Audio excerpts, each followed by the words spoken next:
산발락과 도비아의 방해, 그리고 공동체 내부의 문제 등 여러 어려움들이 있었지만 하나님 붙들며 수고한 끝에 느헤미야와 백성들은 52일 만에 성벽 공사를 마칩니다.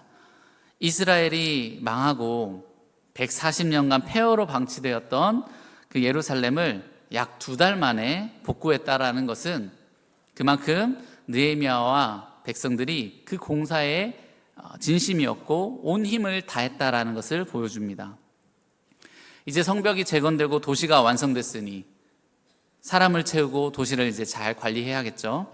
그래서 느헤미야는 오늘 본문 앞에 7장에서 1차 포로 귀환자들 명단을 확인하면서 그들이 예루살렘에 거주할 수 있게 합니다. 이렇게 성벽도 완성되고 인구도 유입되면서 예루살렘은 더욱 도시로서의 면모를 갖추게 됩니다. 그럼 이제 모든 것이 끝난 듯한데 오늘 본문 8장에서 학사 에스라가 등장하더니 말씀을 선포하기 시작합니다. 일종의 수련회, 부흥회, 여름 성경학교 같은 그런 집회가 시작된 것이죠. 그리고 8장부터 10장까지 계속해서 백성들의 그 영적 각성 내용이 기록됩니다. 공사가 끝났다고 이제 쉬는 게 아니라 누가 시켜서도 아니고 이스라엘 백성들은 자발적으로 모여서 하나님 말씀을 들으려 했습니다. 하나님을 예배하던 성전이 회복되고 공동체의 중심 도시였던 예루살렘이 회복되는 그 외적 회복이 있었다면 이제는 백성들의 내적 회복이 필요했던 것입니다. 아무리 환경이 좋아도 이스라엘 백성들의 그 영적인 상태, 내면의 상태가 온전치 못하면 언제든 또 무너질 수 있다라는 것을 그들은 잘 알고 있었습니다. 공동체의 리더인 느헤미야나 에스라도 이것을 알고 있었기에 8장에서 회복 과정을 시작합니다. 여기 있는 저와 여러분에게도 이 내면의 회복, 영적 충만은 하나님의 자녀로 살아가는 데 있어서 굉장히 중요한 사항입니다. 말씀에 나타난 백성들의 모습을 살펴보면서 우리가 어떻게 더 회복된 모습으로 또 온전한 모습으로 나아갈 수 있을지 생각해 보길 원합니다. 우리 다시 한번 1, 2절 같이 읽어보겠습니다. 오늘 본문 1, 2절 시작.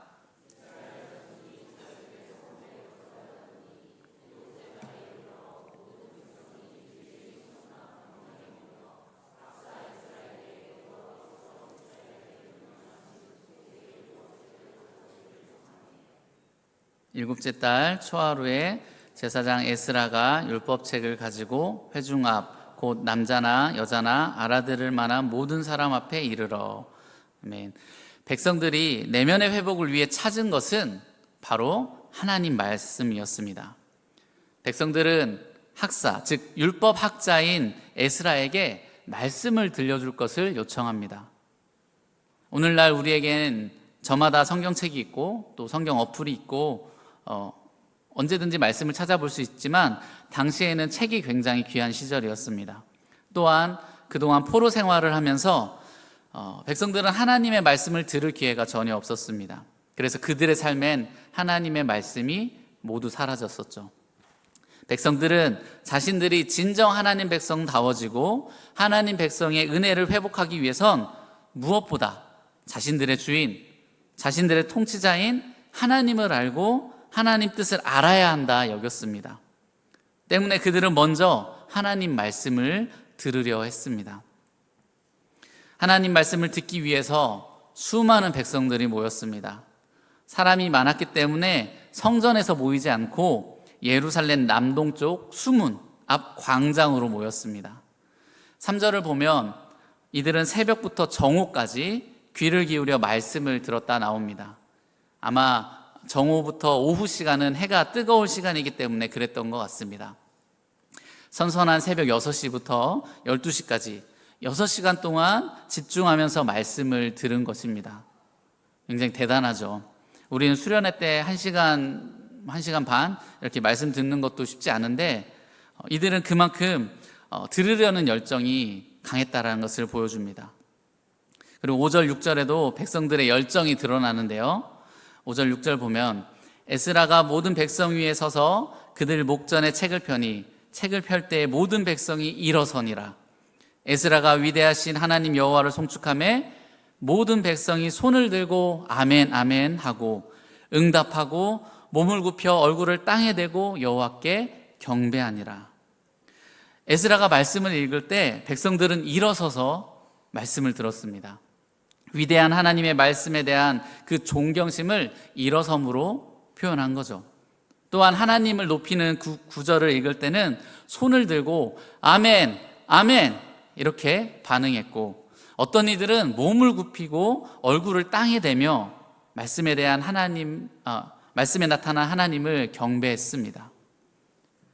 이스라엘 백성들은 하나님의 말씀을 단지 어떤 교양 서적이나 유익한 지식 정도가 아니라 위대한 진리라 믿고 마음을 다해 마음을 쏟아 말씀을 들은 것입니다.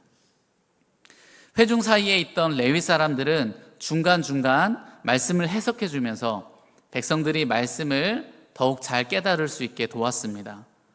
레위인들의 도움으로 백성들은 말씀을 이해하며 듣게 되었고, 결국 텅 빈 그들의 내면에 하나님의 말씀이 채워지기 시작했습니다. 이에 반해서 우리의 모습은 어떻습니까? 우리 귀에 하나님의 말씀이 들리고 있습니까? 우리 내면에 하나님의 말씀이 채워져 있습니까? 우리는 말씀에 얼마나 진심이십니까? 하나님의 말씀에 대한 유명한 성경 말씀이죠. 히브리서 4장 12절 우리 같이 한번 읽어보겠습니다. 시작.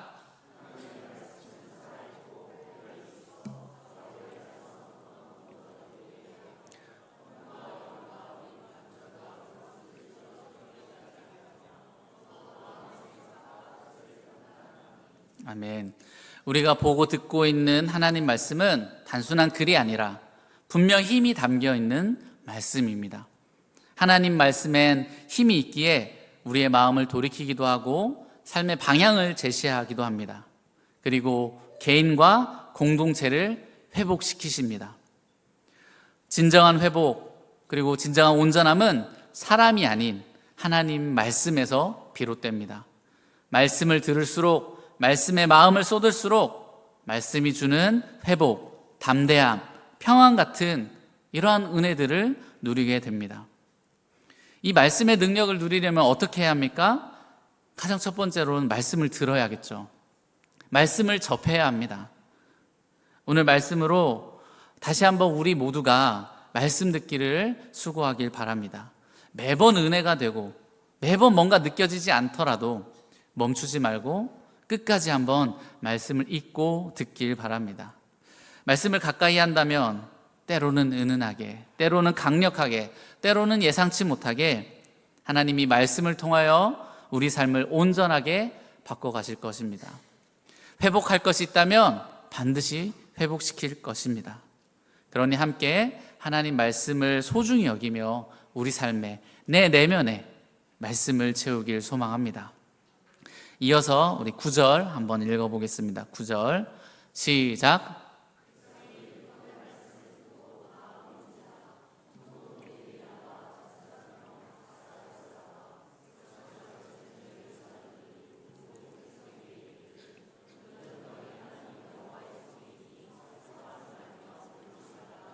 아멘. 말씀을 듣던 이스라엘 백성들은 이제 통곡하기 시작합니다. 말씀을 들으면서 백성들은 자신들의 죄를 깨닫습니다.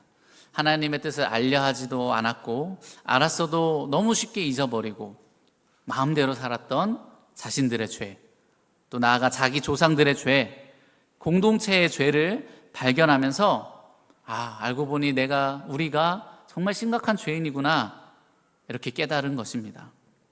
또한 이런 심각한 상황을 돌이킬 회복의 은혜가 간절했기에 하나님께 눈물로 호소했습니다. 이러한 결과는 백성들에게 말씀이 들렸기에 나타난 반응입니다. 하나님이 말씀으로 그들의 죄를 깨닫고 회복으로 나아가게 일하신 것입니다.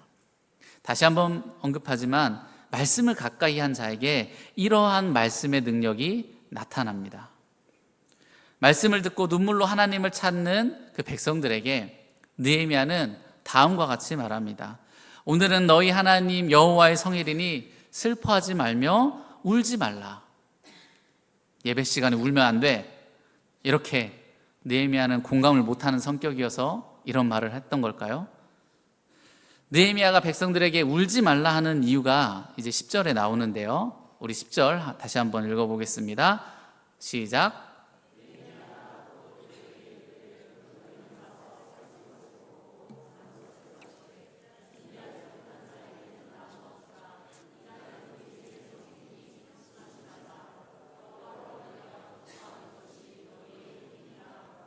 아멘.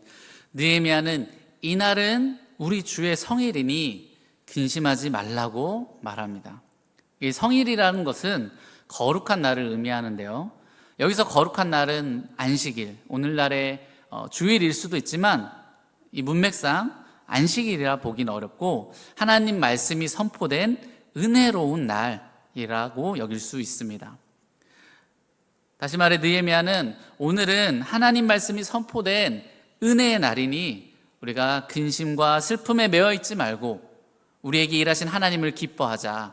말씀에 나타난 하나님을 기뻐하자. 그것이 우리의 힘이다. 이렇게 외치고 있는 것입니다.